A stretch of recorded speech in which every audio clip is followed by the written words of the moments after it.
প্রথমেই আমি আমার ইনস্টিটিউটের বড়দেরকে একটা ধন্যবাদ জানাবো আজকের ঠিক এরকম দিনে এত বড় একটা প্ল্যাটফর্মে আমাকে বলার সুযোগ দেওয়ার জন্য।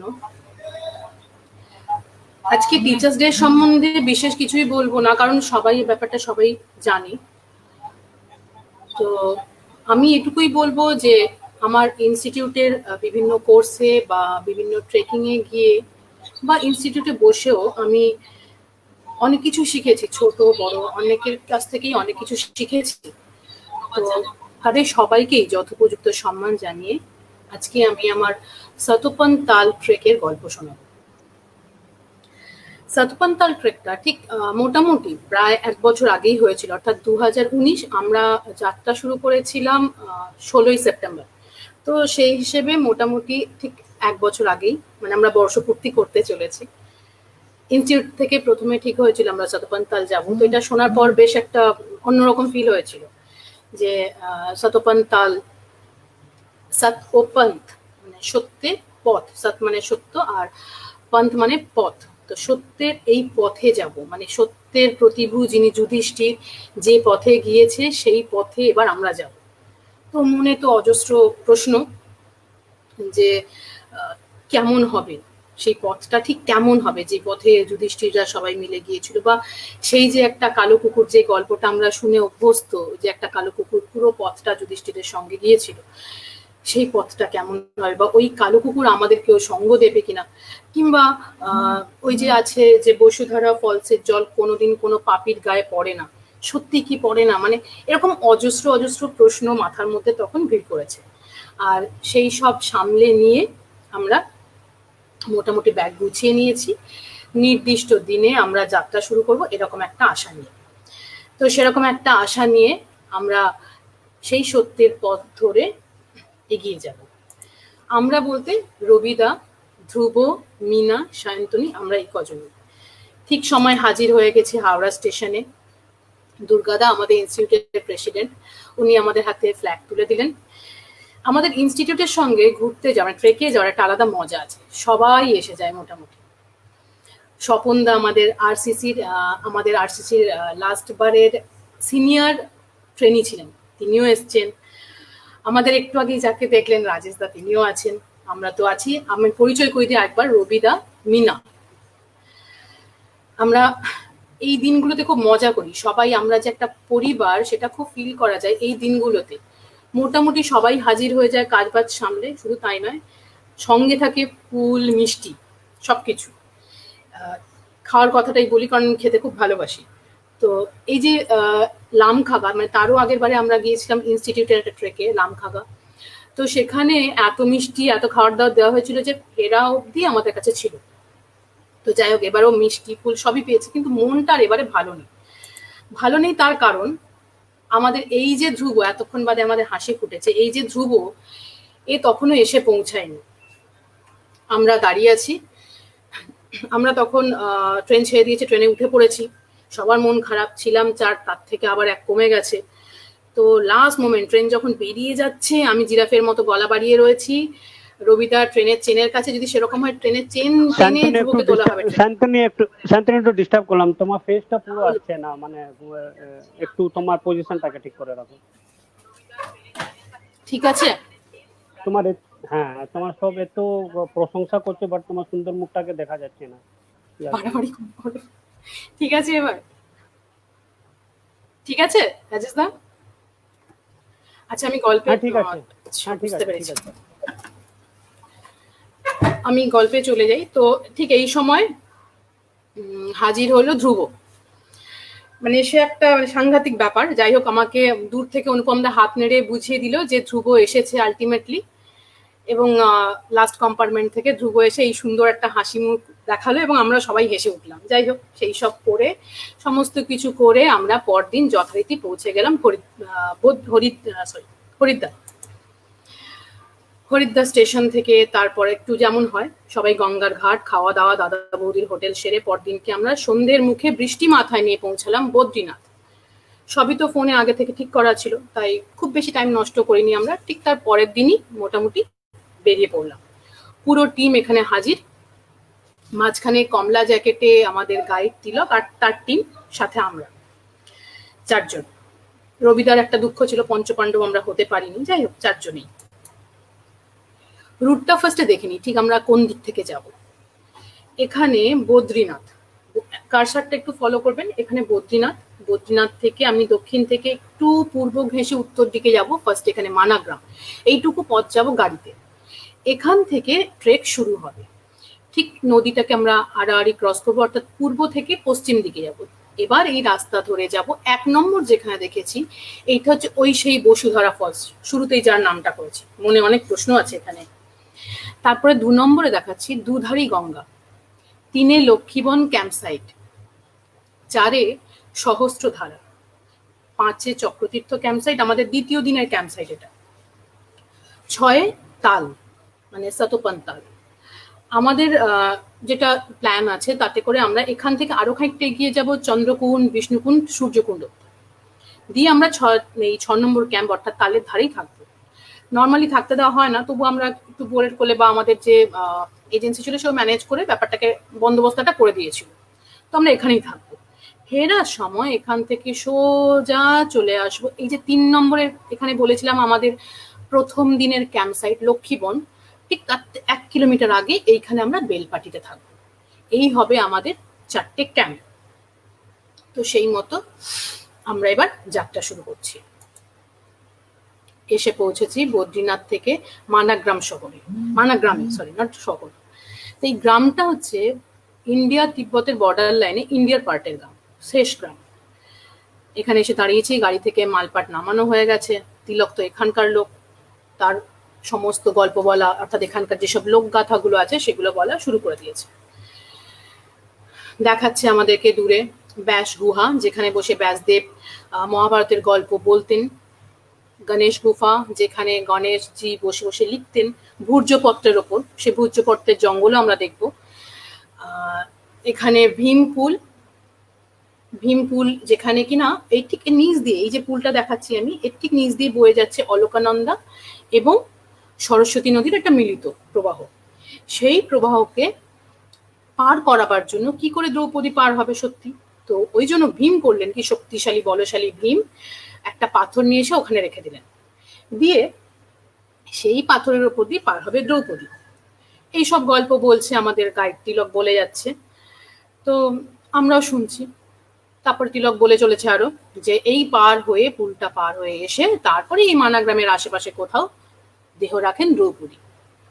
হঠাৎ একটুখানি খটকা লাগলো, ব্যাপারটা কি হলো, মানে আসার আগে যেমন সবাই করে যে যেখানে যাচ্ছি তার একটু ইতিহাস ভূগোল একটু ঘেঁটে ঘুটে নেয়, আমিও নিয়েছি সঙ্গে একটু পুরাণ, যেহেতু এটা পুরাণের পথের সঙ্গে ওতপ্রোতভাবে জড়িয়ে আছে। তো সেই মতো নিয়ে তাতে আমি কিছু অন্য করেছিলাম, মানে সবাই তো আমরা মহাভারত পড়েছি, তো আমি একটুখানি বলে দিই কিরকম ছিল, মানে আমার কেন কোথায় খটকাটা লাগলো। এই যে কেশব প্রয়াগ আছে, মানে এই যে অভিজিৎদার কোশ্চেনের উত্তর পেয়ে গেলে, এটা কেশব প্রয়াগ। তো আসলে এখানে কি হয়েছে, এখানে দ্রৌপদী যোগভ্রষ্ট হয়েছে, মানাগ্রামের লোকগাথাতে এটা আছে। কিন্তু মহাভারত আমি পড়েছিলাম যে যখন যুদ্ধ শেষ হয়ে গিয়েছে তখন কৃষ্ণ দ্বৈপায়ন ব্যাস বলছেন অর্জুনকে যে তোমরা যে কাজের জন্য এসেছিলে তা তো শেষ হয়ে গিয়েছে, তো তোমরা এবার ফিরে যেতে পারো। ভালো কথা। এবার অর্জুন তো সেই মতো এসে তার দাদাকে বলেছে, অর্থাৎ যুধিষ্ঠিরকে। যুধিষ্ঠির তখন সবাইকে নিয়ে আলোচনা করে ঠিক করলেন যে তাহলে আমরা তাই করি। তখন পরীক্ষিতকে রাজ্যে অভিষিক্ত করে যুযুৎসুকে রাজ্য পালনের ভার দিয়ে চলে গেলেন। সমস্ত গয়নাগাটি অর্থাৎ অর্থ, যশ, প্রতিপত্তি সমস্ত কিছু রেখে চলে গেলেন। দিয়ে ওখান থেকে ওরা প্রথমে হস্তিনাপুর থেকে বেরিয়ে প্রথমে গেলেন পূব দিকে, ভারতবর্ষের পূব দিকে, সেখান থেকে গেলেন দক্ষিণে, সেখান থেকে গেলেন পশ্চিমে, সেখান থেকে ক্রমে উত্তরে যাচ্ছেন, হিমালয়ে পার করলেন। পার করে তারা বালুকার্ণব অর্থাৎ বালুর রাশি, বালির সমুদ্র অর্থাৎ কোনো একটা মরুভূমি, তাকে পার করে তারা মেরু পর্বত চড়তে শুরু করলেন। এইখানে কতগুলো কথা, সেটা হচ্ছে আমরা সবাই জানি যে মহাভারত কিন্তু অনেকটা কল্পবিজ্ঞানও আছে, শুধু এরকম নয় পুরাণের গাথা। সেটা আমরা ভালোই বুঝতে পারি। তাদের যুদ্ধক্ষেত্রের সময় তারা যেসব জিনিস বলেছে, দেখিয়েছে, সেগুলো মানে যার এক্সপ্লেনেশন আমরা পেয়েছি, তাতে করে আমরা ভালোই বুঝতে পারি এখানে কল্পবিজ্ঞান বেশ সুন্দরভাবে রয়েছে। তা সে যাই হোক, আমরা কি জানি, আমরা জানি যখন মাউন্টেনিং যখন করেছি, আমরা জানি যে যখন পাহাড়ে আমরা যাব, কোনো ক্লাইম্বিং হবে, তখন আমরা রোপ আপ করে নিই। এখানেও মহাভারত পড়লে দেখা যায় তারা চলেছেন যুক্ত হয়ে, মানে টাইপ অফ রোপ আপ, সেটাই বলতে চাইছেন। শুধু তাই নয়, এখানে আবার বলেছেন যে মেরু পর্বত পার হয়ে তারা দ্রুত আবু শিখরের দিকে চললেন, দ্রুত পায়। কেন কি, আমরা জানি যখন আমরা রাফ টেরেন অর্থাৎ গ্লেশিয়ার জোন, ক্রিভাস জোন, এগুলোকে নেগোশিয়েট করি, কেউ তখন ধীরে সুস্থে রয়ে বসে তো যায় না, তো সেজন্য দ্রুত চলেছে। তো ওখানে ওরা দ্রুত চলেছে, তার মানে খুব সুন্দর বর্ণনাগুলোকে যদি একটু আমরা ভেবে দেখি, খুব সুন্দর মিলে যায় মহাভারতের সঙ্গে সমস্ত কিছু, বাস্তবটাকে বা এইসব টেকনিকগুলোকে। তা সে যাই হোক, মহাভারতে তখন পড়েছি আমি যে ওখানে বলছে যে ওখানে আবু শিখরে দ্রৌপদী যোগভ্রষ্ট হলেন। আর এখানে আমাদের তিলক বলছে যে এইখানে এসে যোগভ্রষ্ট হলেন আমাদের দ্রৌপদী। একটু খটকা লাগলো, কিন্তু বেশিক্ষণ দাঁড়াতে পারলাম না, সবাই রওনা দিয়েছে। মনের খটকা মনে রেখে আমিও নদীটা পার হয়ে গেলাম পূর্ব থেকে পশ্চিমে, এসে দাঁড়ালাম আইটিবিপি ক্যাম্পের সামনে। আইটিবিপি ক্যাম্প, এখানে আধিকারিকরা রয়েছেন, তাদের সঙ্গে একটু ফটো তুললাম, কথা বিনিময় করলাম, দিয়ে আমরা আবার এগিয়ে চললাম মাউন্টেন ম্যানার্সকে মাথায় রেখে পায়ে চলা পথ ধরে, যাতে করে কোনো শস্য ক্ষেত্র বা কোনো প্রাণীও না নষ্ট হয়। জেনে বুঝে নষ্ট করাটা তো উচিত নয়, সেভাবে যাতে আমরা এগিয়ে চললাম নিজেদের ছন্দে সুন্দর করে। কিছুটা আমরা কংক্রিটের রাস্তা পেলাম, তার কারণ আছে, পুরো রাস্তাটা এরকম মোটেই নয়, এটা ভাবাটাই অন্যায়। তো এরকম রাস্তা পেলাম, তার কারণ ঠিক সামনেই আমি দেখবো মাতা মূর্তির মন্দির। মাতা মূর্তির মন্দির, এ পথে প্রচুর লোকগাথা রয়েছে। এ পথে যেমন লোকগাথা আছে, তেমন মহাভারত একদম ওতপ্রোতভাবে জড়িয়ে রয়েছে। ফার্স্টেই বলে নি, মাতা মূর্তির মন্দিরের ঠিক পেছন দিকে, যেখানে কারসারটা দেখাচ্ছি, পুরো মানাগ্রামটা এগিয়ে চলে এসছে। অর্থাৎ ওই যে নদীর পূর্ব পাড় থেকে আস্তে আস্তে যদি নদীর উত্তর পাড় ধরে যায়, এই ঠিক মাঝখানে ফাঁকটাতে হচ্ছে নদীটা রয়েছে, অর্থাৎ অলকানন্দা। এখানে আর সরস্বতী নদী নেই, পুরো মানাগ্রামটা এগিয়ে গেছে, আরো উত্তরে চলে গেছে। তো এবার আসি আমরা এই মাতা মূর্তি মন্দিরের গল্পে। এই মাতা মূর্তির মন্দির বেশ জাগ্রত, এবং প্রায়শই এখানে গ্রামের যেসব লোকজন তারা আসতে থাকেন, এবং তারা আসতে থাকেন বলে এখানে ওই নিজেদের সুবিধা মতো একটা কংক্রিটের রাস্তা বানিয়ে নিয়েছে। তো ঠিক আছে, এবার মাতা মূর্তি মন্দিরের কি গল্প, তাহলে সেই গল্পটা একটু জেনে নিই। এক নর এবং নারায়ণ, এরা দু ভাই, ফিরতে দেরি করছে। তো সেই দেখে মা খুঁজতে খুঁজতে আসছে, মা খুঁজতে খুঁজতে এসে যখন হন্তহন্ত আসছে, দেখছে তখন নর আর নারায়ণ একদম পুরো স্থাণু হয়ে গেছে, একটা জায়গায় পুরো স্টিফ হয়ে গেছে। তো কথিত আছে সেই নর আর নারায়ণ পর্বত। এবার তাদের মা তো চিন্তায় পড়ে গেছে, ব্যাপারটা কি হলো, ছেলে আমার এখানে যদি স্থাণু হয়ে যায়। তো মাতা তখন কান্নাকাটি, তখন ভগবান বললেন আচ্ছা ঠিক আছে। তো উনিও তখন মায়ের কাছে বললেন রীতিমতো যে আমাকে এখানেই জায়গা করে দেওয়া হোক, আমি এখানেই যাবো, আমি কোথাও যাব না, আমার সন্তানদেরকে ছেড়ে আমি কোথাও যাব না। তো সেই মতো তখন ভগবান মায়ের এই কষ্ট শুনে রাজি হয়ে গেলেন, দিয়ে এখানেই উনার বাস। তো সেই জাগ্রত মন্দিরকে আমরা প্রণাম জানিয়ে আমরা সবাই আবার এগিয়ে গেলাম। ঘুরে ঘুরে দেখে নিচ্ছি পেছনে মানাগ্রামটিকে। পথ চলতে চলতে দেখতে পেলাম বেরি ফল, প্রচুর ট্রেকে এরকম বিভিন্ন রঙের বেরি ফল দেখতে পাওয়া যায়, বেগুনি, কালচে নীল, এই যে কমলাটে লাল, স্বাদে টক মিষ্টি। এবং আমরা অনেকেই খেয়েছি, এবং আমাদের গাইডরাও খায়, অনেক ট্রেকে এটা অনেকেই খায়, এটা কোনো ব্যাপার নয়। তো সেসব খেয়ে আমরা চলছি। সবাই জানি আমরা উত্তরাখণ্ড হচ্ছে ফুলের রাজত্ব, মানে প্রত্যেকটা ভ্যালি এখানে বলা যেতে পারে ভ্যালি অফ ফ্লাওয়ার্স। তো সেই ভ্যালি অফ ফ্লাওয়ার্সে আমরা যদি বর্ষাকালে আসতাম তাহলে প্রচুর ফুল দেখতে পেতাম, কিন্তু আমরা এসছি মোটামুটি সেপ্টেম্বরের 16 তারিখের পর। আমরা 16 তারিখে রওনা দিয়েছি, মানে প্রায় 19 তারিখ আমরা, হ্যাঁ 19-20 তারিখ আমরা ট্রেক স্টার্ট করেছি। তো মোটামুটি বর্ষা তো চলেই গেছে, তো একটু ফুলটা কমেছে, তো খুব কমেছে এমনও বলবো না। দেখতে পাচ্ছি ক্যাটমিন্ট, এই সরু সরু স্পাইকের মতো দেখতে ক্যাটমিন্ট। কেন এরকম নাম? স্পাইকের মতো ফুলটা বিড়াল প্রজাতির অলফ্যাক্টরি লোভের ওপর একটা প্রভাব ফেলে, অর্থাৎ পাশাপাশি দিয়ে যদি ওই বিড়াল প্রজাতির কোনো প্রাণী যায়, সে তখন এখান থেকে যাওয়ার সময় রীতিমতো মানে গড়াগড়ি লুটোপুটি খাবে, হাসি, ওর মধ্যে একটা হাসি তৈরি হয়। এই সেই ক্যাটমিন্ট, সায়েন্টিফিক হলো নিপেন্টা। আবারও সুন্দর রাস্তা দিয়ে যাচ্ছি, খুব বেশি চড়াই নেই, হালকা হালকা চড়াই উতরাই, হালকা হালকা গোলাপি রঙের ফুল, সবুজ পাতা। ঠিক দূরে এখানে দেখা যাচ্ছে প্রকৃতির সৃষ্টি যাকে বলে, একটা স্থাপত্যের মতো একটা ছোট পাখি যেন পালক ফুলিয়ে বসে আছে, হাঁস বা এরম কিছু। সেসব দেখতে দেখতেই সুন্দর করে চলেছি আমরা। দুদিকে পাহাড়, আর একদম ডান দিকে অর্থাৎ আমাদের উত্তরে ওখানে রয়েছে সেই গর্জ যেখানে অলকানন্দ বয়ে যাচ্ছে। আমাদের রবিদা সুন্দর করে ফটো তুলতে তুলতে এগিয়ে চলেছে। নিপেটা, এটা আরেকটা ফুল। এটা কেমন মানে একদম ঝোপের মধ্যে হয়ে আছে, কিন্তু এত সুন্দর রং যে এই রংকে কেউ চোখে না আসে পারবে না, মানে এতটাই পোটেনশিয়াল। আগেরটা ছিল নিপেটা, এটা হচ্ছে পোটেনশিয়াল, দুটোই রঙে। ওটা ছিল একদম বেগুনি, এটা হচ্ছে একদম মেরুন। তার ফলে ঝোপে ঝাড়ে এত ছোট ফুল হলেও কিন্তু সে চোখে না আসে কোনো উপায় নেই। আবার এগিয়ে চলেছি, মনের খেয়ালে গান গাইতে গাইতে গল্প করতে করতে বেশ চলেছি আমরা। এভাবেই যখন এলাম মোটামুটি অনেকটা চামতলি পেরিয়ে চলে এসেছি, আনন্দবন পেরিয়ে আনন্দের সাথে চলে এসেছি। সামনেই আমাদের ধান্য গ্লেশিয়ার এসে গেছে। সেই সময় একজন বিদেশি পর্যটককে দেখছি, উনি ট্রেক শেষ করে ফিরে আসছেন। তো আমরা তো রক ক্লাইম্বিং কোর্সে গিয়েও পড়েছি বা আমরা জেনেওছি যে মাউন্টেন ম্যানারিজমে বলে যে একটা উইশ করতে, তো সেরকমই সবই করছে আমাদের রবিদা, টিম লিডার।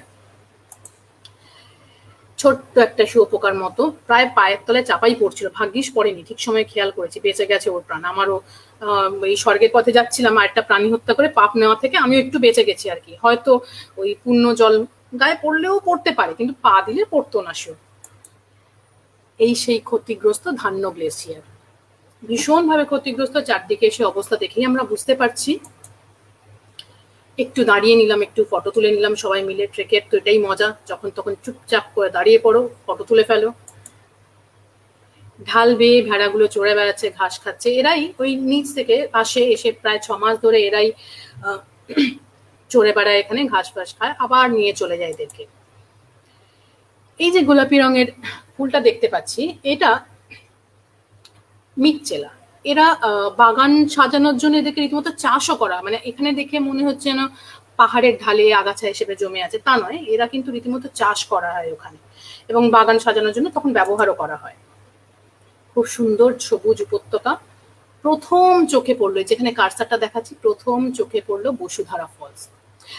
যদি ওই যে জনপদ, মানা জনপদটা ঠিক এই দিকে আসছিল, কিছু দূর উত্তর অব্দি আসছিল, যখন আমি মন্দিরটা দেখিয়েছিলাম, মাতা মুক্তি মন্দির, মন্দিরের ঠিক পেছনে দেখিয়েছিলাম জনপদটা আরো এগিয়ে যাচ্ছে উত্তর দিকে। তো ওটা যদি আমরা আরো এগিয়ে যেতে পারতাম, মানে আমরা যদি আরো এগিয়ে যাওয়া যায়, অনেকেই যায় যারা এইখানে দেখতে আসে, তারা ওই পাশ থেকে এসে এই পুরো ঝর্ণার তলায় আসে। বলা বাহুল্য আমরা উল্টো দিক দিয়ে যাচ্ছি, এই যে নিচে নদী, আমরা উল্টো দিক দিয়ে যাচ্ছি। সুতরাং আমরা পাপি কি পুণ্য সে কিন্তু আমরা আর পরীক্ষা করলাম না, বেঁচে গেলাম, প্রাণে বেঁচে গেলাম। তো যাই হোক, আমরা এখানে দেখতে পাচ্ছি।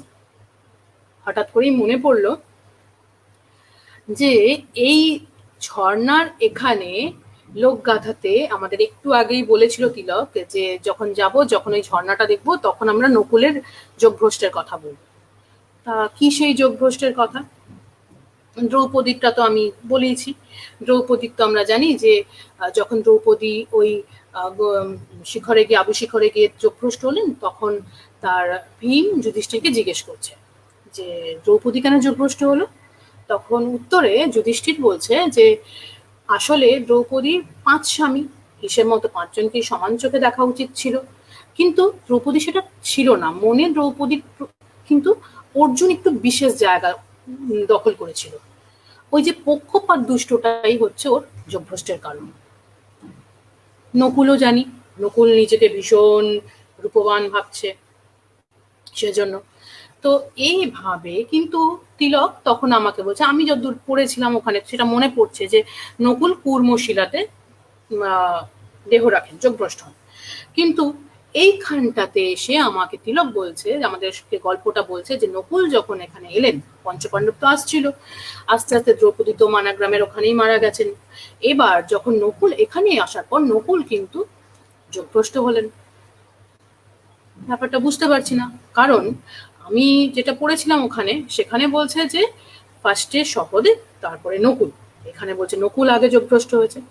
তা কিন্তু এত কিছু তখন ভাবার টাইম নেই, সামনেই তখন আরো অনেক কিছু দৃশ্য দেখছি, মাথার মধ্যে ওগুলো রয়েছে যদিও, কোথাও বসে এই জটগুলো ছাড়াবো এইসব ভেবে যা বলছে শুনছি, মন দিয়ে সব নোট করছি মাথার মধ্যে।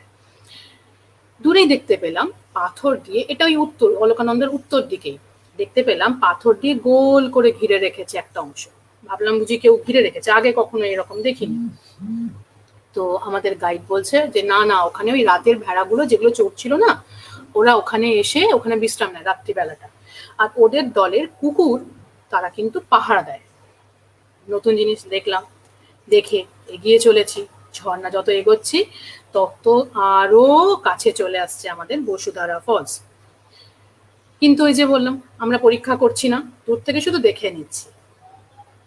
এখানকার স্থানীয় লোকেদের কথা, বিশ্বাস বলুন বা কথা, এখানে বলে যে এই ঝর্ণার জল সারাদিনে বেশ কয়েকবার বদল হয়, যারা এটা দেখতে পায় তারা পুণ্যবান। তবে আমি এটা ভেবে দেখলাম যে ব্যাপারটা এরকম না, ট্রেকে এসে কেই বা বসে থাকবে, কেই বা নিজেকে পুণ্যবান প্রমাণ করার জন্য ওখানে বসে বসে সময় নষ্ট করবে, সে তো কেউ করবে না। তো তাই জন্য ওইটা ভেবে কোনো লাভ নেই যে কেউ পুণ্যবান হবে বা কিছু। সবাই নিজের নির্দিষ্ট পথটাকে শেষ করার জন্য এগিয়ে যায়। তো সেই মতো আমরাও এগিয়ে গেছিলাম। তো ভেবে দেখলাম আসলে আমরা আসছিলাম পূর্ব দিক থেকে, যাচ্ছি পশ্চিম দিকে। এবার পূর্ব দিক থেকে যখন পশ্চিম দিকে যাব, তার মানে সূর্যটা ওইভাবে যাচ্ছে, সূর্যের আপতন কোণের সঙ্গে জল যখন ফোর্সে, ঝর্ণার জল তো ভীষণ তীব্র গতিতে বেরোচ্ছে, তো যখন পড়ছে তখন ওগুলো আজকে প্রিজমের কাজ করছে, তার ফলে ওই 7টা রঙে ভেঙে যাচ্ছে, যা আমরা ছোটবেলাতে ভৌতবিজ্ঞানে পড়েছি। ব্যাপারটা ওরকমই হচ্ছে, আর কিছু নয়। তো ওরা যেটা মনে করে সেই বিশ্বাসে তো আঘাত দেওয়া যায় না, সেটাকেই শুনে নিলাম, শুনে নিয়ে আমরা আমাদের মতো এগিয়ে চললাম। নিজেদের ছন্দে চলেছি। কমলা স্যাকে ধ্রুব, লাল স্যাকে রবিদাস, সামনে মিনা, বয়সটাও কম, ওকে সামনে দিলে বেশ সুন্দর এগিয়ে চলে, পেছনে দিলেই খালি পিছিয়ে পড়ে। তো ওই জন্য ওকে আমরা সবাই সামনেই রাখতাম, ছোট, চোখের সামনেও থাকতো। যাই হোক, সামনে ভেড়ার পালগুলোকে দেখো দাঁড়িয়ে পড়েছে। আমরা এগিয়ে চললাম, অবশেষে দর্শন মিলল সেই কুকুর। মানে আমরা যে খুব কিছু পাপি নই মোটামুটি, সেটা আস্তে আস্তে প্রমাণ হচ্ছে, ও আমাদের সঙ্গ দিচ্ছে। তাহলে খুব খুশি, ঝর্ণার খুব কাছে এসেছি, যদি এটা খুব জুম করে তোলা, এত কাছে মোটেই আসা যায় না ট্রেক রুটে গিয়ে, একটু জুম করে তুললাম আর কিছু না। এবার এইখানটা একটু দেখি, সেটা হচ্ছে আমরা আসছিলাম বদ্রীনাথ, বদ্রীনাথ থেকে মানা, এই যে অলকানন্দা নদী, অলকানন্দা নদীর পর এখানে আছে আমাদের বসুধারা ফলস, এইখানটায় আছে দুধারী গঙ্গা। এখানে সামনে এটা আরো দেখছি, আমরা কিন্তু এখনো এইখানটাতেই আছি। সামনে এখানে আসছে ভাগীরথী খড়গ গ্লেশিয়ার আর সতপন্থ গ্লেশিয়ার, এবং এই গ্লেশিয়ার এই স্নাউট থেকে অলকানন্দা নদী বেরোচ্ছে, তার একটা আপস্ট্রিম ভাগীরথী খড়গ থেকে এসে মিশেছে অলকানন্দায়। এটা হচ্ছে আমরা আরো আগে গিয়ে দেখব। এবং আরেকটুখানি বলে নিই, এই যে দুধারী গঙ্গা আমরা আগেও দেখবো, দুধারী গঙ্গার আরো ক্লোজ ফটো পাবো, কারণ আমাদের ঠিক ক্যাম্প সাইটটা ওইখানটাতেই হবে। সেই দুধারী গঙ্গা কিন্তু এই আর্য পিক, আর্য গ্লেশিয়ার, আর্য নালা, এদের জলে পুষ্ট, এদের বরফ গলা জলেই পুষ্ট। আমরা এবার একটু এগিয়ে যাই। এই সেই সঙ্গমটা, যেখানটায় দুধারী গঙ্গা এসছে, যেখানটায় অলকানন্দা নদী যাচ্ছে, দূরে এখানেই কিন্তু আপস্ট্রিম এসে মিশেছে উত্তর গঙ্গা। এখানে একটা বলে রাখি, সেটা হচ্ছে যে অনেক সময় এই দুধারী গঙ্গাকেও অনেকে লোকাল লোকেদের কথাতে বলে দেয় এটাকে উত্তর গঙ্গা, কিন্তু সেটা নয়, উত্তর গঙ্গা এখানে নয়, আরো এগিয়ে যাচ্ছে। এত সুন্দর দৃশ্য, ঠিক দুধারী গঙ্গা, জলটা এই মুহূর্তে প্রায় নেই, সেপ্টেম্বরের শেষ, ওই যে বললাম সেপ্টেম্বরের শেষ। তো ঠিক এইখানে এই যে এত জল কমে গেছে না, কেউ যদি মনে করে সে পরীক্ষাটা করেই আসবে, সে পাপি কি পুণ্য ওই ঝর্ণার তলায় দাঁড়িয়ে, তাহলে কিন্তু অক্টোবরের শেষের দিকে এলে সে কিন্তু এই জায়গা থেকে অতিক্রম করে চলে আসতে পারবে লক্ষ্মীবন ক্যাম্প সাইটে। কারণ অক্টোবরের শেষে অলকানন্দায় তখন জলটা কমে আসে, শীতটা এসে যাচ্ছে, তো তখন কিন্তু যে কেউ চাইলে ইজিলি চলে আসতে পারে, পরীক্ষাও হবে, ট্রেকও হবে। আমরা তো সে পরীক্ষা করিনি, তাই বালাই শাক। পেছনে এই আমরা হঠাৎ করে উঠে এলাম একটা বিশাল চওড়া চাতালের ওপর, লক্ষ্মীবন ক্যাম্প সাইট। শুরু করেছিলাম প্রায় 11,200 ফুট উচ্চতা থেকে, আমরা মোটামুটি এসে গেছি 12,000 ফুট উচ্চতায়। এবং ঠিক উত্তর দিকে তো ওই নদী, দক্ষিণ দিকে রয়েছে এই গ্রানাইটের ওয়াল, সুউচ্চ গ্রানাইটের ওয়াল, মাঝখানটাতে রয়েছে জুনিপার, পাথরকুচি আর ভীষণ ছোট ছোট হলুদ সবুজ ঘাস, ঠিক যেন সেই সাবাই ঘাস, আফ্রিকার জঙ্গল, সেই লম্বা লম্বা ঘাস, তার যদি একদম জুনিয়র সাইজ হয়, মাইক্রো জুনিয়র সাইজ, তাহলে এটা এত সুন্দর জায়গাটা, ক্যাম্পসাইটটা, যে মানে মানে কি বলবো, যে বিষ্ণুদেব তার মেয়ের জন্য তৈরি করেছিলেন, লক্ষ্মী দেবীর জন্য। তো সেই বিষ্ণুদেব যে লক্ষ্মী দেবীর জন্য এই সুন্দর ক্যাম্পসাইটটা তৈরি করেছে, বলা বাহুল্য, সত্যি এটা সুন্দর, অতটাই সুন্দর থাকার পক্ষে। বা অনেকে বলেন যে মানা গ্রামে নয়, এই লক্ষ্মী বনে নাকি দ্রৌপদী যোগভ্রষ্ট হন। তো তাও যদি হয়, সেটা থাকার জন্যই হোক বা দেহরক্ষার জন্যই হোক, যাই কিছু হোক, জায়গাটা বড়ই সুন্দর। আমাদের প্রথম দিনের ক্যাম্পসাইট রীতিমতো সুন্দর। সেই সুন্দরটাকে আরো চোখ দিয়ে উপভোগ করছি, মনে ধরে রাখছি আমরা সবাই মিলে। এই যে নিচে, এটা হচ্ছে ভূর্জপত্রের জঙ্গল। শোনা যায় লক্ষ্মী দেবী নারায়ণ দেবের জন্য এই জঙ্গল তৈরি করেছিলেন, যাতে করে সূর্যের আলোয় নারায়ণ দেবের ঘুমের না ব্যাঘাত হয়। এই ভূর্জপত্র বা হিমালয়ান বার্চ, এই গাছগুলোর যে গায়ের যে ছাল হয়, এটা আমরা সবাই জানি মোটামুটি, এই যে গায়ের যে ছাল হয়, সেই ছালটা দিয়ে কিন্তু শুকিয়ে, তার উপরেই কিন্তু ওই যে গণেশজি মহাভারত লিখছিলেন, এই ভূর্জপত্রের দিয়ে পুঁথি বানিয়ে তার উপর। তখনকার দিনে পুরনো বা পৌরাণিক যুগেও কিন্তু সবাই ভূর্জপত্রের প্রচুর লেখালেখি হয়েছে। তো প্রায় 14,200 ফুট উচ্চতাতেও কিন্তু এই জঙ্গলকে দেখতে পাওয়া যায়। তো এই সেই ক্যাম্পসাইটে, এটার পেছন দিকটা, অর্থাৎ এটা হচ্ছে আমাদের পূর্ব দিকটা আমরা দেখতে পাচ্ছি। পরের দিকে আমরা ট্রেক আবার শুরু করলাম, অর্থাৎ হাঁটাহাঁটি। পেছনে তখনও টেন্টগুলো আছে, ওটা পরে আমাদের গাইডরা নিয়ে, পোটাররা নিয়ে আসবে। আমরা এগিয়ে যাচ্ছি, ধ্রুব এগিয়ে যাচ্ছে। এগিয়ে এসে আমরা আবার একটুখানি দেখবো এখানে বদ্রীনাথ, মানা, এইটা ছিল বসুধরা ফলস, এটা হচ্ছে অলকাপুরী গ্লেশিয়ার, তার স্নাউট থেকে অলকানন্দা বেরোচ্ছে। আর ঠিক এই জায়গাটায় হচ্ছে দুধারী গঙ্গা। আমরা ছিলাম এইখানটা, এই ক্যাম্প সাইটে। আমরা এগোচ্ছি এবং আমরা যাব এই পথ ধরে ঠিক এত দূর অব্দি। তার মাঝখানে এইখানটায় পড়বে হচ্ছে সহস্রধারা, আর এই রকম জায়গাতে হবে আমাদের ক্যাম্প সাইট, অর্থাৎ চক্রতীর্থ। তো এটা তো আমাদের পথ, আমরা এই পথে যাব। এবার আমরা একটুখানি অন্যদিকে দেখি, গল্প তো শুনছি, গল্প ছাড়া আবার একটুখানি দেখি। সেটা হচ্ছে, আমরা আগের ছবিটা দেখেছি, এখানটা আছে আর্য গ্লেশিয়ার, আর্য নালা, এসব আছে। এখানটায় কি আছে? এইখানটাতে আছে বালাকুন, এই যে সাদা প্যাচ, বালাকুন। অর্থাৎ বালাকুনটা হচ্ছে ডিভাইডার হিসেবে কাজ করছে ভাগীরথী ভুজ খড়ক আর শতপন্থ গ্লেশিয়ার। এটাও একটা গ্লেশিয়ার, ভাগীরথী ভুজ খড়ক গ্লেশিয়ার, এটা হচ্ছে শতপন্থ গ্লেশিয়ার। দুটো গ্লেশিয়ারের মাঝখানে বালাকুন একটা কিন্তু রিজ হিসেবে কাজ করছে। তো আর এপাশে কি আছে? এপাশে আছে নীলকণ্ঠ। নীলকণ্ঠের কিন্তু আমরা এখান থেকে দেখতে পাবো কোন দিক? উত্তর আর পশ্চিম দিক। এখান থেকে আমরা আবার এগিয়ে যাব, গেলে ঠিক এই রকম জায়গাতে আমরা পাবো চৌখাম্বা। চৌখাম্বার আমরা এখান থেকে দেখতে পাবো দক্ষিণ পশ্চিম। দক্ষিণ পশ্চিম চৌখাম্বার এই যে অংশটা আমরা দেখতে পাবো, এটা কিন্তু খুব রেয়ার। মানে অনেকেই এটা মনে করে যে এটা চৌখাম্বা নয়, অনেকে চ্যালেঞ্জ ছুড়ে দিতে পারে, কিন্তু না, বেসিক্যালি এখান থেকে দেখা যায় চৌখাম্বাকে। এবং চৌখাম্বার অ্যাকচুয়ালি সেকেন্ড আর থার্ড, চারটে তো চৌখাম্বার, চারটে তো খাম্বা, তার মধ্যে সেকেন্ড থার্ডের কিছুটা অংশ দেখা যায়। এবং ব্যাক সাইডটা কোনো অত স্পার্ক তো দেখা যায় না, এমন সুন্দর ওভাল টাইপ, অত চৌখাম্বা নয় বলে অনেকে চ্যালেঞ্জ ছুড়ে দিতেই পারে, কিন্তু এটা বেসিক্যালি চৌখাম্বা। আমরা এবার একটু এগিয়ে যাই। বেশি পড়াশুনো করলে কেউ মন দিয়ে শুনবে না, যদিও আজকে টিচার্স ডে, একটু পড়ানো যেতেই পারে। যাই হোক, মজা করলাম। আমরা এখানে সবাই একটু দেখে নিচ্ছি জায়গাটা। ওই যে দেখালাম যেখানে ঠিক গ্লেশিয়ার দুটো বাইফার্কেট হয়েছে, আলাদা হয়ে গেছে, দুভাগে ভাগ হয়েছে, এই সেই জায়গাটা। ছোট্ট একটু অংশ দেখতে পাচ্ছি এখানে, যাচ্ছে নদীটা নিচের দিকে। ধ্রুব, রবিদা, মিনা সবাই দেখছি। এতটাই ক্ষতিগ্রস্ত এখানকার গ্লেশিয়ার। স্টিল 2015-তে নায়নওয়ালের রিপোর্ট বলছে যে এটা ক্ষতিগ্রস্ত অবশ্যই, কিন্তু গঙ্গোত্রী গ্লেশিয়ার বা দোয়ারকিনি গ্লেশিয়ারের থেকে এরা অনেক কম ক্ষতিগ্রস্ত হয়েছে অংশটা। কেন? তার কারণটা কি? তার কারণটা আর কিছুই নয়, এখানে ডেব্রিস রয়েছে প্রচুর। ডেব্রিসটা কি? খায় না মাথায় মাকে।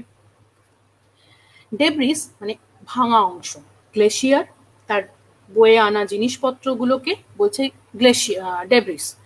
মানে যেমন কোনো একটা নদী, সে বয়ে আনছে তার নুড়ি পাথর কাঁকড়, সেগুলোকে একটা জায়গা তো জমা করে, তো ওগুলো হচ্ছে ডেব্রিস।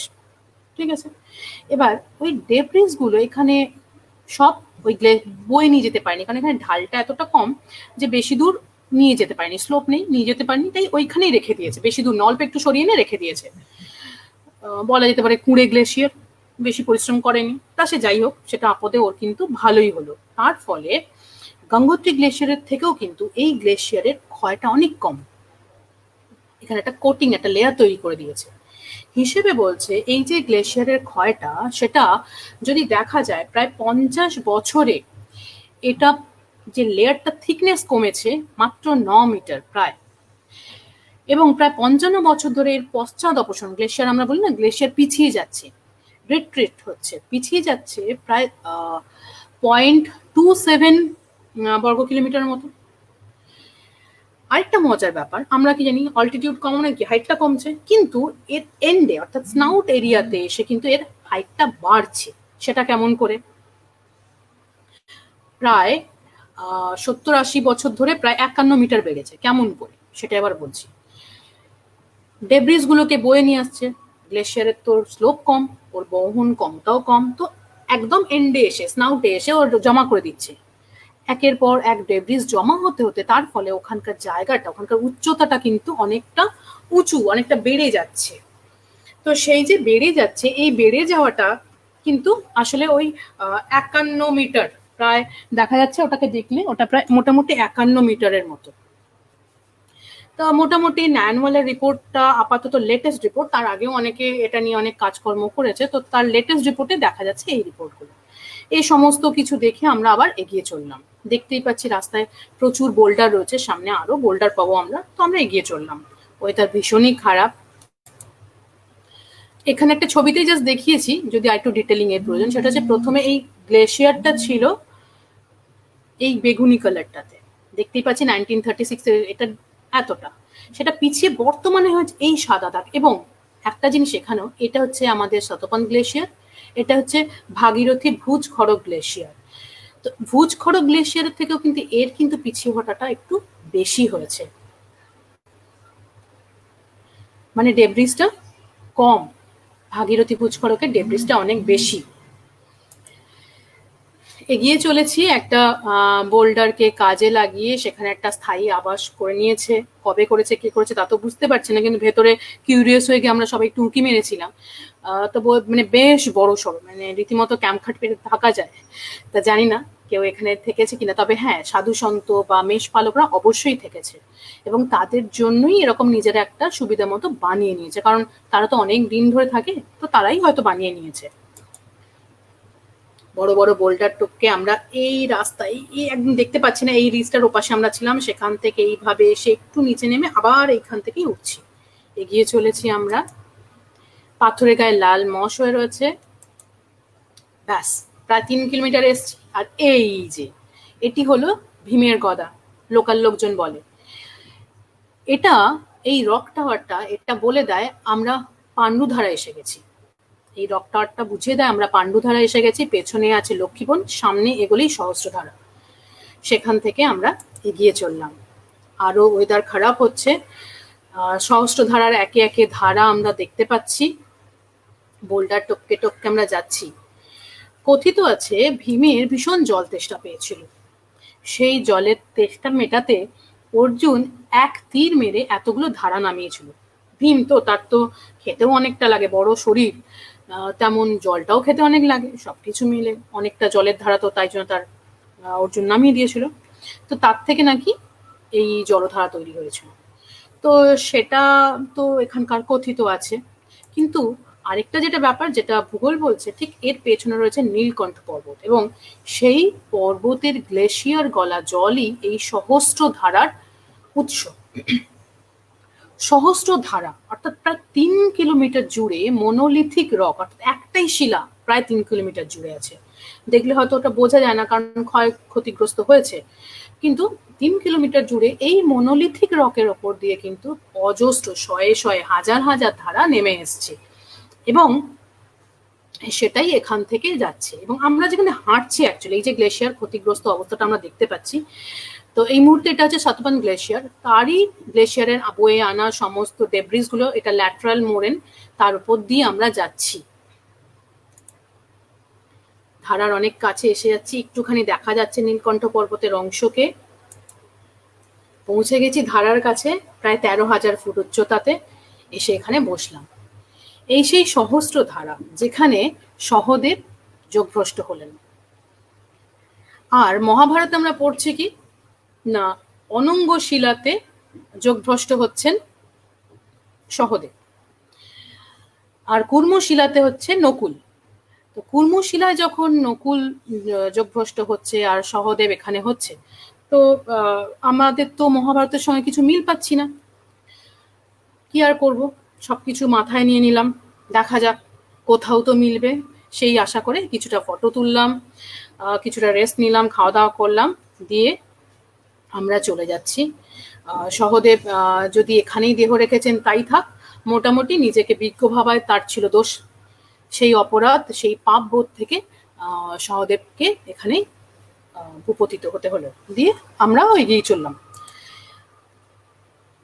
কিছুই নয়, আমাদের এখানে তিলক, সে জল খাচ্ছে, ধারার জল যেগুলো এসছে, সে তো আমরা জানি পাহাড়ে এই জলগুলো মিনারেল ওয়াটার থেকে অনেক বেশি ভালো।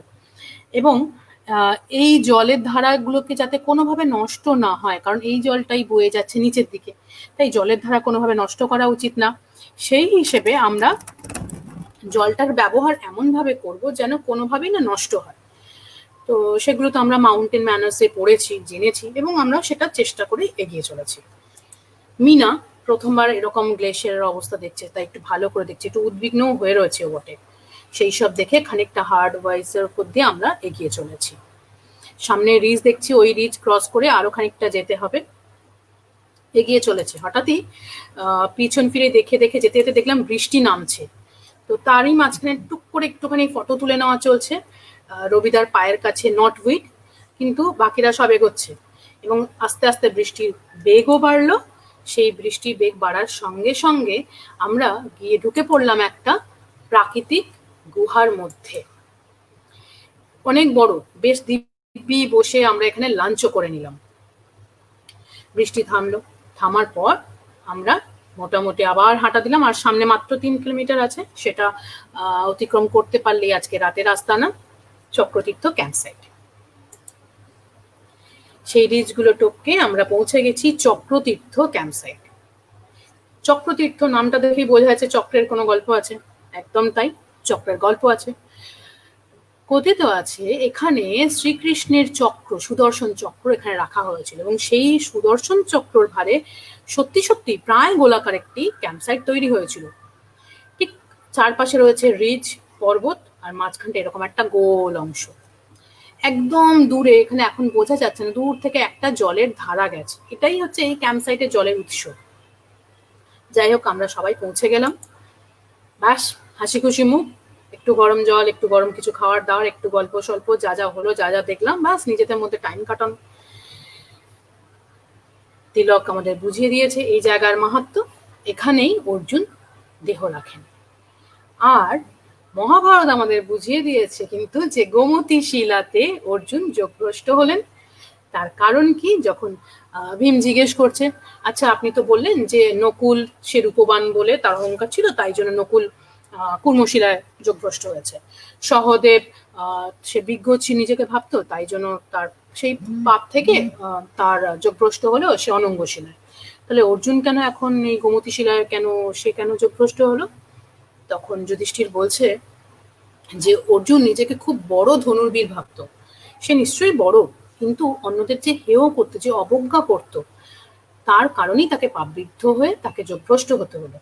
অ্যাকচুয়ালি মহাভারতের এই যে ব্যাপারগুলো, এইগুলো কিন্তু আমাদের শেখায়, আমাদের জীবন ধারণের ক্ষেত্রে এগুলো শেখায় যে এই যে অহংকার, আমরা বলি অহংকারই পাপের মূল, এই যে অহংকার থাকতে নেই, তো সেগুলো কিন্তু আমরা মহাভারতের এই লাইনগুলোকে ভালো করে নিজেরা ফিল করলে বুঝতে পারবো যে এগুলো অ্যাকচুয়ালি বলতে চেয়েছে গল্পের মধ্যে দিয়ে। যেমন জাতক উপকথা দিয়ে আমরা অনেক কিছু শিখি, আমাদের চরিত্র গঠনের জন্য ওগুলোরও একটা একটা ভূমিকা রয়েছে, এটাও ঠিক তেমন। তা সে যাই হোক, জল নিচ্ছে আমাদের এক পোর্টার, বলেছিলাম না এখানে একটা জলের ধারা আছে, এই ক্যাম্প সাইটে এই একটাই জলের ধারা। সানসেট হচ্ছে, ওয়েদার তো খুবই খারাপ, কিচ্ছু দেখা যাচ্ছে না, শুধু একখণ্ড মেঘে ঢাকা একটা চৌখাম্বা, মন খারাপ, টেন্টের মধ্যে থেকে তাই টুকি টুকি দেওয়া চলছে আর কি। পরদিন কিন্তু সেই খামতি পুষিয়ে দিল আমাদের, চৌখাম্বা সোনার রূপ ধরেছে। আজকে আমরা সোজা চলে যাব তাল, সেই তাল থেকে 5 কিলোমিটার মাত্র, কিন্তু ওই কিলোমিটারের হিসাব দেখলে আজকে আর হবে না।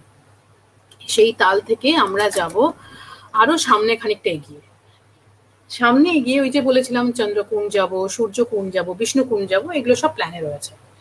তাই আমরা কিন্তু একটু ভোর ভোর বেরোলাম, একটু বেশিই ভোরে বেরোলাম। তো পথেই বেরিয়ে আমরা এই সানরাইজটা দেখলাম। পেছন ঘুরে তখন দেখছি কুবের কা ভান্ডারার অবস্থাটা। এই কুবের কা ভান্ডারা, এখানে আসলে কি হয়েছিল, কুবের যক্ষ কুবেরের সম্পত্তিটাকে আগলে রেখেছে।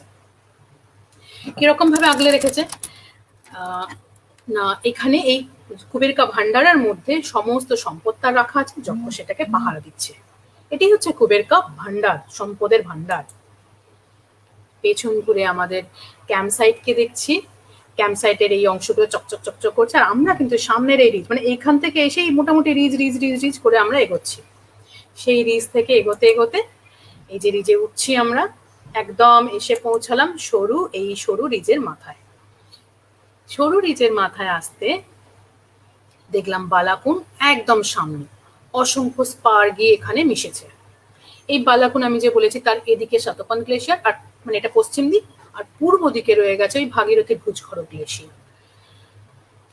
এই গ্লেশিয়ার আমাদের এদিকে বাম দিকে চৌখাম্বা, স্বর্গারোহিণী, পার্বতী পর্বত, আর এই যে আমাদের স্প্রি জোন, বোল্ডার জোন, সমস্ত কিছু ঠিক খানিকটা ওই ভাঙা স্লেট পাথরের টুকরোতে সব ফেলে রেখে দিয়েছে, এরকম অবস্থা, বিশৃঙ্খল ভাবে রেখেছে। অনেক কিছু বদমাস বাচ্চা বা দৈত্যরা এসেছিল, এসে সব একদম লন্ডভন্ড করে দিয়ে চলে গেছে, যে তোরা স্বর্গের পথে যাবি, এত সহজে তোরা যাবি, চল একটু পরিশ্রম কর, মানে এরকম একটা কিছু হার্ডলস দিয়ে চলে গেছে, এরকম একটা ব্যাপার। শুধু হার্ডলস গুলো এই স্ক্রি বা বোল্ডার জোন এরকম নয়, এর মধ্যে আবার দোসর যোগ হয়েছে কিরকম, পাতলা বরফের একটা আস্তরণ রয়ে গেছে। সেই পাতলা বরফের আস্তরণ গুলো এমন যে ওর মধ্যে পা দিলেই আমরা স্লিপ করছি। খুব সন্তর্পণে আমাদেরকে যেতে হচ্ছে, এবং যাতে না পাটা কোনোভাবে স্লিপ করে, মানে খুব দেখে শুনে ধীরে সুস্থে যেতে হচ্ছে।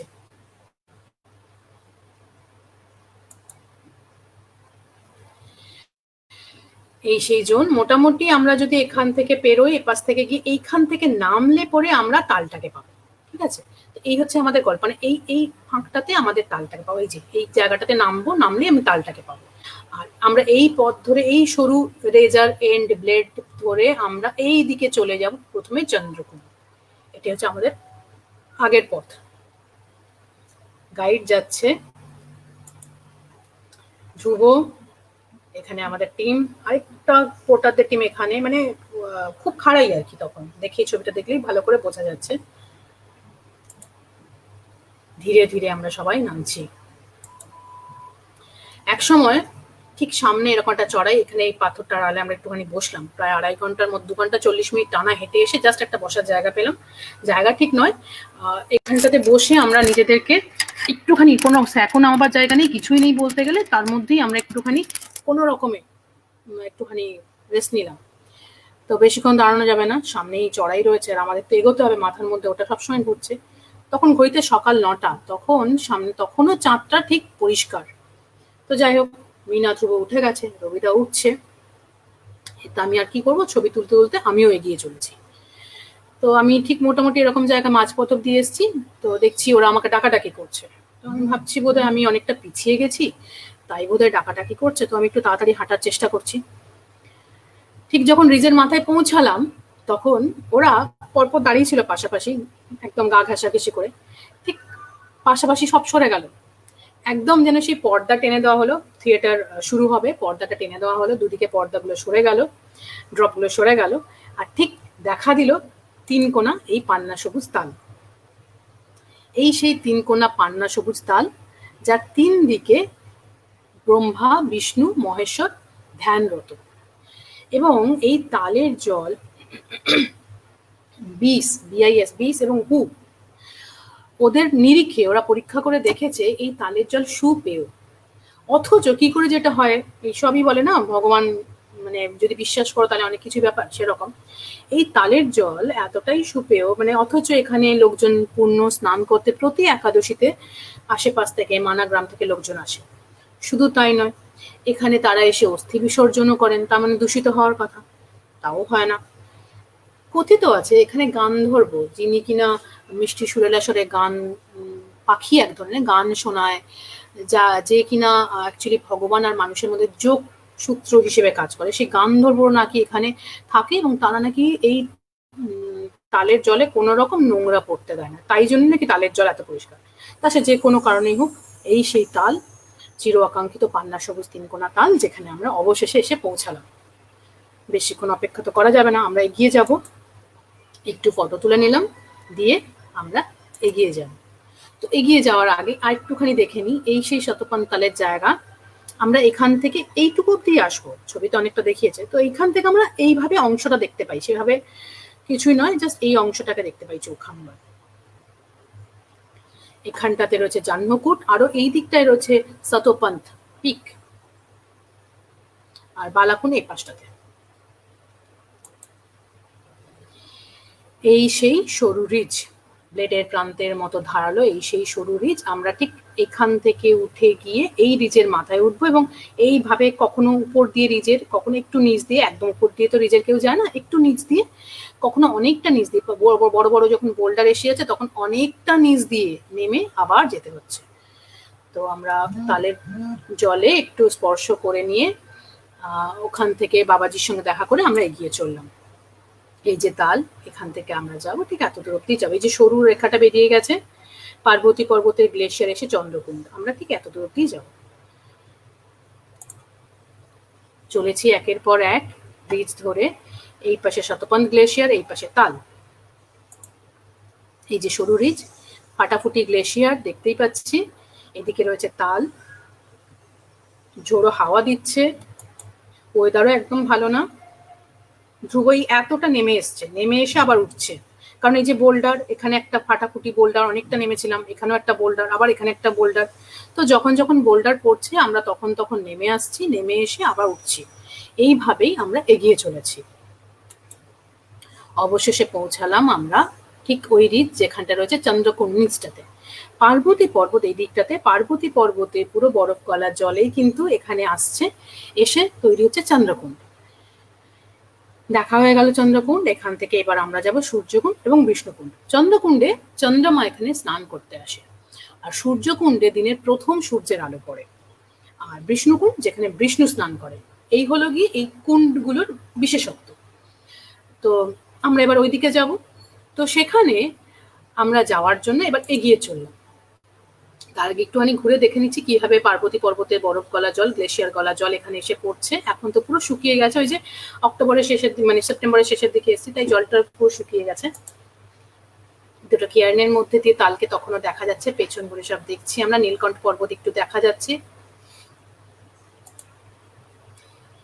কিন্তু বিধিবাম আমাদের যাওয়া খুব একটা আর সম্ভব নয়। ভীষণ মেঘ করে গেছে, তুষারপাত ঝিরঝিরি করে শুরু হয়েছে। ধ্রুব, রবিদা সবাই মিলে ঠিক করলো যে না, এই ওয়েদারে আর তো যাওয়া যাবে না, তাহলে ছেড়ে দাও।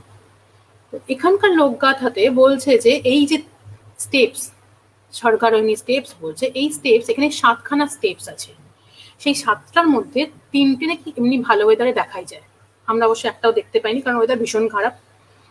তবে ফিরে এসে কিছু পড়েছিলাম এই ব্যাপারটাতে নিয়ে, তো সেখানে বা আমরা গুগল ম্যাপেও দেখছিলাম সরকারোহিনী যে পিকটা বলছে সেটা অনেকটাই দূরে দেখাচ্ছে। প্লাস এই যে সরকারোহিনী স্টেপ বলছে, তো এসে যেসব নেটে বিভিন্ন ওয়েবসাইট খুঁজে তার সত্যতা মিথ্যা আমি তো বলতে পারবো না, কারণ আমি তো অনেক দূরেই আছি। তো আমি এক্ষেত্রে আমি ভার্চুয়াল স্পিকার হয়ে রয়েছি, মানে ভার্চুয়াল ট্রাভেলার। আমি এখানে এসেছিলাম তালের দর্শন করতে, তো ওখানে কি আছে তোমরা জানা নেই। তো তারা বলছেন যে এই যে সরকারনী স্টেপ, এটা কিন্তু আদৌ তা নয়, এটা একটা নাকি এখানকার লোকেদের একটা লোকগাথা, এটা এখানকার লোকেদের বিশ্বাস যে ওরা এখানে সরকারনী স্টেপ দেখতে পাচ্ছে, বা এখানেই সেই যুধিষ্ঠিরের পুষ্পক রথ নেমেছিল। তা সে যাই হোক, আমরা তো দেখতে পেলাম না, আমাদের ফিরে যেতে হবে। ফিরে যাওয়ার সময় বারবার মনে পড়ছে যে যে রিজ ধরে আমরা এসেছিলাম, যে সরু রিজ ধরে, ওই রিজেরই কোথাও কিন্তু ভীম যোগভ্রষ্ট হয়েছিল। এবং যখন ভীম যোগভ্রষ্ট হয়েছিল তখন ভীম যুধিষ্ঠিরকে জিজ্ঞেস করছে যে দাদা আমি কেন পড়ে গেলাম, আমি কেন যোগভ্রষ্ট না, আমি কি করেছি, আমার কি দোষ? রীতিমতো আকুল হয়ে জিজ্ঞেস করছে, কারণ এত কাছে এসে গিয়েও সে, তো সবারই তো ইচ্ছা থাকে যে আমি স্বর্গে যাব। তো তখন যুধিষ্ঠির বলছে যে তুমি যখনই খাওয়ার পেতে, তুমি কখনোই তোমার ভাই, তোমার বউ, এরা কে কি খাবে তুমি কখনো ভাবোনি, কারোর কথাই ভাবোনি, তুমি স্বার্থপরের মতো শুধু নিজের উদর পূর্তি করেছো। তো সেই স্বার্থপরতাই তোমার কাল হলো, তুমি সেজন্যই যোগভ্রষ্ট হলে। তো যুধিষ্ঠির তার ভাইয়ের দিকে না তাকিয়ে এগিয়ে গিয়েছিল, কিন্তু যুধিষ্ঠিরের কুকুর কিন্তু সঙ্গ ছাড়েনি। এবং এই সেই জায়গা যেখানে পুষ্পক রথ নেমেছিল যুধিষ্ঠিরকে নিতে। তা সে যাই হোক, বেশিক্ষণ আর দাঁড়িয়ে দেখার মতো অবস্থায় নেই, আমরা কিন্তু হুট হুট করে এবার হাঁটা দিলাম। একটু একটু দেখে নিই, এই যে বদ্রীনাথ মানাগ্রাম হয়ে এই যে দুটো গ্লেশিয়ার, এইখানটা হচ্ছে চৌখাম্বা, গুগল ম্যাপে দেখায় এখানটায় শতপন্থ, এখানটায় কেদারনাথ পিঠ, এখানটায় সরকারনী দেখায়। দেখে আমরা ফিরে আসছি। এই সেই শতপন্থ গ্লেশিয়ারের ফাটাফুটি বিধ্বস্ত অবস্থা, যদিও এই ডেব্রিজ গুলো আছে বলে তাই জন্য কিন্তু ক্ষতিটা অনেক কম হচ্ছে। এসব দেখতে দেখতে চারপাশটাকে আরেকবার চোখ ঘুরিয়ে দেখে নিচ্ছি। এই যে একজন পাস করছে রিজের মধ্যে দিয়ে, আমরাও চলেছি সরু রিজ ধরে। আর গ্লেশিয়ারের অবস্থা থেকে রীতিমতো শঙ্কিত। পথে একবার সেই শুরুতে পেয়েছিলাম কমলা লাল রঙের বেরি ফল, আবার এখানে পেলাম একটা নীল রঙের বেরি ফল। তালের পাড়ে এসে গেছি, কি অদ্ভুত ব্যাপার, এতক্ষণ রীতিমতো স্নোফল হচ্ছিল, যেই তালের কাছে এসে গেলাম আর কিন্তু স্নোফলটা থেমে গেল। এখন থেকে থেকে একটু স্নোফল হচ্ছে, আর কেমন হচ্ছে না, একটু রোদও উঠছে, মানে সেই ধানের ক্ষেত তো এখানে নেই, ধানের ক্ষেত তো বলতে পারবো না, মানে রৌদ্র ছায়ার লুকোচুরি চলছে যাকে বলে আর কি। আর পাশ থেকে অজস্র গ্লেশিয়ার বাস্টের আওয়াজ, ঘন ঘন এরকম সাদা হয়ে ঢেকে যাচ্ছে। সে মানে কি বলবো, একটা অদ্ভুত মুহূর্ত। যদিও এখন আর ভয় পাচ্ছি না, তখন প্রথম থেকে আওয়াজটা চমকে উঠছিলাম, কিন্তু এই গা শোয়া হয়ে গেছে, এত দুম দাম করে, মানে কি বলবো, মানে মুহুর্মুহু আওয়াজ হচ্ছে যাকে বলে। ধ্রুব পুণ্য অর্জনের জন্য ওই ঠান্ডাতে স্নান সেরে ফেললো, ঠাকুরকে নমস্কার করছে। একটা সুন্দর একটা কেয়ার্ন মতো করেছে, সেখানে পাথরের উপর পাথর সাজিয়ে। পরদিন সকালবেলা চৌখাম্বা, তাল, একটা অদ্ভুত দৃশ্য যেটা মন ছুঁয়ে গেল। কুবের কা ভান্ডারা, মৌনি বাবার আশ্রম, আমাদের টেন্ট, আর শিব মন্দির তো থাকবেই তালের পাশে, এটা তো নর্মাল। কিন্তু শিব মন্দিরে এসে একজন বিদেশি রীতিমতো গায়ত্রী মন্ত্র জপ করছেন এবং পুজো দিচ্ছে, মানে অবাক হতে হয়। মানে আমি জানি না কতজন আমরা গায়ত্রী মন্ত্র ঠিক ঠিক করে জানি বা উচ্চারণ করে এতটা পুরোটা বলতে পারবো, অথচ সেখানে একজন বিদেশি, তিনি কিন্তু রীতিমতো গায়ত্রী মন্ত্র জপ করে পুজো দিচ্ছেন। সবাই যে যার কাজ সেরে নিচ্ছে, আজকে ফিরে যেতে হবে, কারোর আর খুব একটা তাড়া নেই, কারণ আমাদের আসার যত তাড়া ছিল আজকের যাওয়ার জন্য আমাদের আর তাড়া নেই। আমাদের তিলক রীতিমতো তাড়া দিচ্ছে, সে অবস্থাতেই আমরা বেরোলাম একসময় বাধ্য হয়েই। ফিরে ফিরে দেখে নিচ্ছি নীলকণ্ঠকে, বোল্ডারের উপর দিয়ে খুব সাবধানে সবাই এগোচ্ছি। পার্বতী পর্বত, শিব পর্বত, কিছু মুহূর্তকে ক্যামেরা বন্দি করেছি। ঠিক যেন একটা ওই দাবা খেলার ঘোড়া এখানে বসে আছে, চালটা দেবে এবার। আমরা সবাই চলেছি এই পথে। এই জায়গাটা বেশ ল্যান্ডস্লাইড জোন, তাই খুব সন্তর্পণে আমরা পেরোচ্ছি, সেটা আস্তে আস্তে আমরা অতিক্রম করে গেলাম।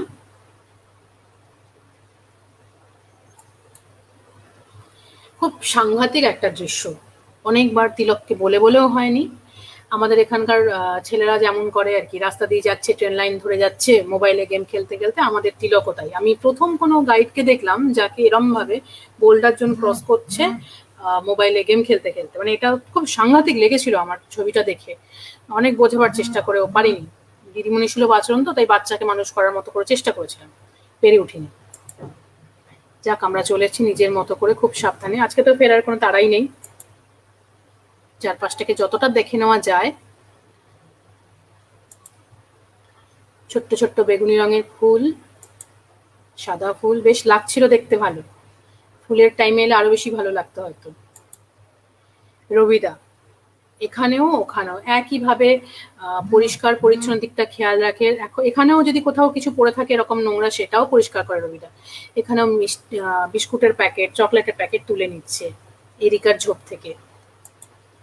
এরিকা ঠিক একটা ফুলের মতো, আসলে একটা গাছ, কিন্তু পাতাগুলো ওরকম লালচে হয়ে যায়, দেখে যেন মনে হচ্ছে একটা ফুল হয়ে আছে। এরিকা হঠাৎই আবার তুষারপাত। অ্যাকচুয়ালি ট্রেক রুটটাতে আমরা একটু ভালো ওয়েদার সেভাবে পাইনি। হঠাৎই তুষারপাত আসতে আমরা কোনো রকমে ওই পাথরটার তলায়, বোল্ডারটার তলায় একটা টেম্পোরারি একটা আস্থানা নিলাম। ক্যানারি, এই মহাশয় এসছেন ক্যানারি আইল্যান্ড থেকে, কারোর সাথে এসছিলেন। তা বাবুর মনে হয়েছে থেকে যাব, থেকে গেছে, এখানেই বংশবৃদ্ধি করে নিয়েছে। প্রায় 3000 ফুটে গিয়ে আমরা এদেরকে দেখতেই পাই, ক্যানারি আইল্যান্ডের এই প্রজাতিটিকে। থাইমাস, ছোট্ট ছোট্ট বেগুনি রঙের ফুল, পাহাড়ি ফুল তো, খুব উজ্জ্বল না হলে তো কারো চোখে আসবে না। প্রকৃতির মানে এরকম ভাবেই সব তৈরি। দূরে যেন মনে হচ্ছে কেউ একজন ঝর্ণার জলে চুপচাপ শুয়ে আছে। প্রকৃতির নিজস্ব ভঙ্গিমায় যা তৈরি করে দেয় তা কিছু কম নয় আর কি। বোল্ডার টপকাতে টপকাতে এসে গেলাম বেলপাটি ক্যাম্পসাইট। ওই যে বলেছিলাম ফেরার দিন আর লক্ষ্মীবন একই ক্যাম্পসাইটে থাকবো না, বেলপাটিতে থাকবো। তো এই সেই বেলপাটি, আর দূরে ওই যে 1 কিলোমিটার দূরে আমরা দেখতে পাচ্ছি লক্ষ্মীবনের ঠিক উল্টো দিকে দুধারী গঙ্গাটাকে। ট্রেক তো মোটামুটি শেষই হয়ে এলো বলা যেতে পারে। এখানে সেই জলের ধারাটা গেছে, সেখান থেকে জল তুলছে।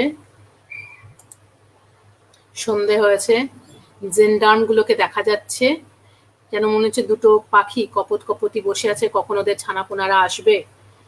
লাস্ট সূর্যাস্তকে আমিও দেখে নিচ্ছি পাহাড়ে বসে বসে।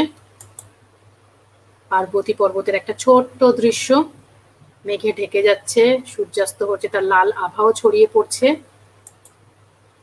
পরদিন আবার শুরু করলাম আমাদের যাত্রা। আজকে শেষ দিন, মন কারোরই ভালো নেই, তবু এই দৃশ্যটা দেখে বেশ মনটা ভালো হয়ে গেল। মায়ের সাথে বালগোপাল চলেছে সেই তালের উদ্দেশ্যে। বড় সুন্দর দৃশ্য,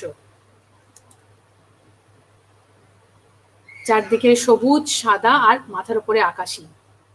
দেখতে দেখতে আমরা যাচ্ছি।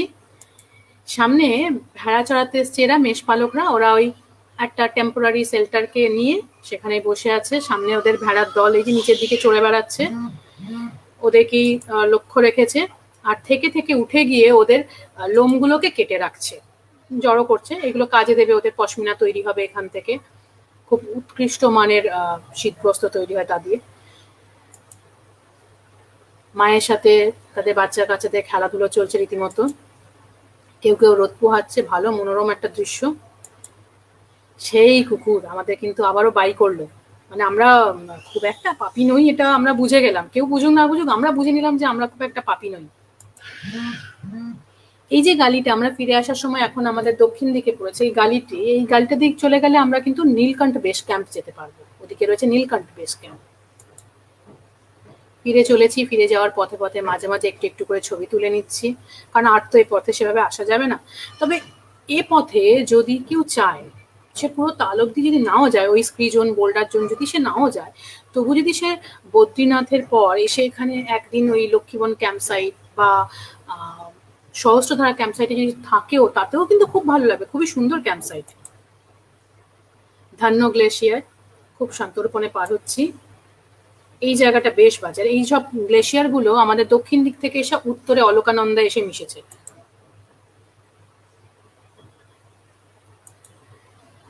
সেই সাদা সবুজ ফুল যেগুলোকে আমরা তখন আসার সময় দেখেছিলাম, তার ফাঁক থেকে নারায়ণ পর্বতকে একটুখানি দেখতে পেলাম। ধ্রুব এগিয়ে চলেছে, আমরা সবাই নেমে চলেছি আনন্দবন চামতলি ছাড়িয়ে আস্তে আস্তে। প্রায় এসেই গিয়েছি, শুধু পা চলছে না। আমাদের গাইড আমাদের বকাবকি করছে, যাওয়ার দিন এত তাড়াতাড়ি সব হাঁটছিলেন, আজকে কেন কেউ যাচ্ছেন না। রীতিমতো রেখেই যাচ্ছে বলা যেতে পারে। একটা পাথর দেখে মনে হচ্ছে না একটা ব্যাঙ বসে আছে, ঝপাস করে একটু কাউকে ধরবে। এই যে এবার আমাদের গাইড তিলক পেছনে চলে এসছে, ও আমাদের তাড়া দিয়ে নিয়ে যাবে, এরকম একটা ব্যাপার।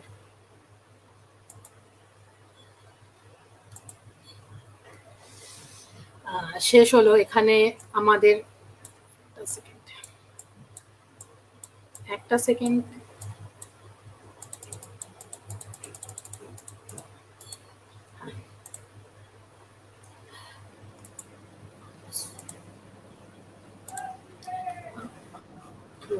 শেষ। না না ম্যাম শেষ শেষ? নয়, দুটো ছবি ছিল ওখানে, তুমি একবার দাও।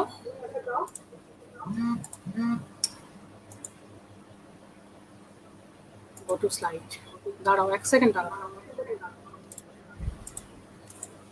দাঁড়াও আমি 1 মিনিট, সরি 1 সেকেন্ড, কোনো কারণে ওটা ব্ল্যাক হয়ে গেছিল স্লাইডটা।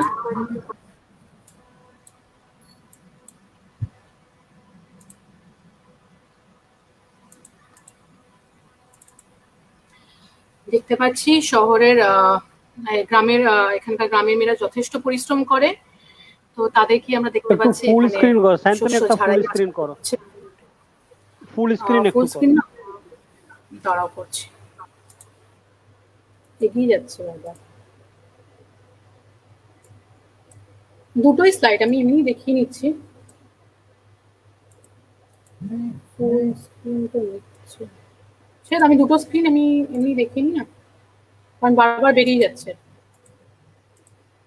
কিছু একটা প্রবলেম হচ্ছে যার জন্য বারবার বেরিয়ে যাচ্ছে, সেটা আমি দুটো স্ক্রিন আছে আমি এমনি দেখে নিচ্ছি। তো সামনে শীতকাল আসতে চলেছে, তাই জন্য শস্য ঝাড়াই বাছাই করছে, আর আরেকজন এই শস্যগুলোকে বয়ে বয়ে নিয়ে যাচ্ছে। আমরা ট্রেক একদম শেষ করলাম। তো যে সত্যটা অ্যাকচুয়ালি খুঁজতে আমরা এসেছিলাম, যে মহাভারতের ওই যে কথা যেগুলো বলছে, সাউন্ড একটু ঠিক করো রাজেশ দা, ইকো হচ্ছে। হ্যাঁ, তো যে সত্যটা অ্যাকচুয়ালি আমরা খুঁজতে এসেছিলাম, যে মহাভারতে যেগুলো বলা আছে সেগুলোই বোধহয় আমরা এখানে পাবো, এখানেই বোধহয় দ্রৌপদী যেখানে যোগভ্রষ্ট হচ্ছে সেটা দেখতে পাবো, না জানি কিছু দেখতে পাবো, কিন্তু ব্যাপারটা তা হলো না। লোকগাথা একরকম বলছে আর মহাভারত আরেক রকম বলছে। তো প্রথম খুব কনফিউজড হচ্ছিলাম কোনটা ঠিক কোনটা ভুল।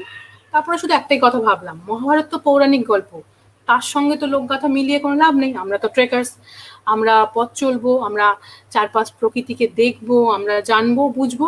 মহাভারতের গল্প মহাভারতের মতো থাক, আর এই ট্রেক রুটের গল্প, এখানকার লোকগাথা, এখানকার যেসব কথিত কথা, সেগুলো এখানকার মতোই থাক, সেগুলো শুনতে শুনতে পথ চলার কষ্ট দূর করব, এই ভেবে নিয়েই আমার যে সত্য খুঁজতে এসেছিলাম সেটা এখানেই শেষ করলাম। Thank you.